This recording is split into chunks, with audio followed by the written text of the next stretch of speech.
চাঞ্চল্যকর দুই শিশু সিলেটের সামিউল আলম রাজন ও খুলনার রাকিব হত্যা মামলার বিচারিক আদালতের রায়ের নথি হাইকোর্টে এসে পৌঁছেছে। বেলা ১১টার দিকে নথি পৌঁছায় হাইকোর্টে। রাকিব হত্যা ঘটনার মাত্র ৩ মাস ৫ দিনের মাথায় মামলার রায় ঘোষণা দেশের ইতিহাসে একটি নজিরবিহীন ঘটনা। অন্যদিকে রাজন হত্যাকাণ্ডের মাত্র ৪ মাসের মাথায় মামলার রায় ঘোষণা করা হয়। একইভাবে বিচারিক আদালতের রায় ঘোষণার মাত্র ২ দিনের মাথায় উচ্চ আদালতের নথি পৌঁছানোর ঘটনাও ব্যতিক্রমী বলে মনে করছেন আইনজ্ঞরা। রেজন করিমের ডেস্ক রিপোর্ট। চাঞ্চল্যকর দুই শিশু সিলেটের সামিউল আলম রাজন ও খুলনার রাকিব হত্যা মামলার বিচারিক আদালতে রায়ের নথি হাইকোর্টে এসে পৌঁছায় মঙ্গলবার দুপুর ১টার দিকে।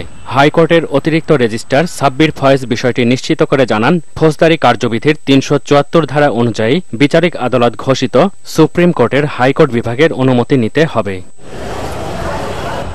গত রোববার সিলেট মহানগর দায়রা জজ আকবর হোসেন মৃধার আদালত রাজন হত্যার দায়ে মূল আসামি কামরুল সহ ৪ জনকে ফাঁসিতে ঝুলিয়ে মৃত্যুদণ্ডাদেশ প্রদান করেন। ১৩ আসামির মধ্যে একজনকে যাবজ্জীবন কারাদণ্ড, ৩ জনকে ৭ বছরের কারাদণ্ড ও ২ জনকে ১ বছরের কারাদণ্ড প্রদান করে আদালত। খালাস দেওয়া হয় ৩ জনকে। গত ৮ জুলাই সিলেটের কুমারগাঁয়ে নির্যাতন চালিয়ে হত্যা করা হয় রাজনকে। অন্যদিকে খুলনা মহানগর দায়রা জজ আদালতের বিচারক দিলরুবা সুলতানা রাকিব হত্যার দায়ে ২ আসামির ফাঁসির আদেশ দেন। ৩ আসামির মধ্যে অন্যজন খালাস পেয়েছেন। গত ৩ আগস্ট খুলনা নগরীর টুটপাড়ায় শরীরে বাতাস ঢুকিয়ে হত্যা করা হয় রাকিবকে।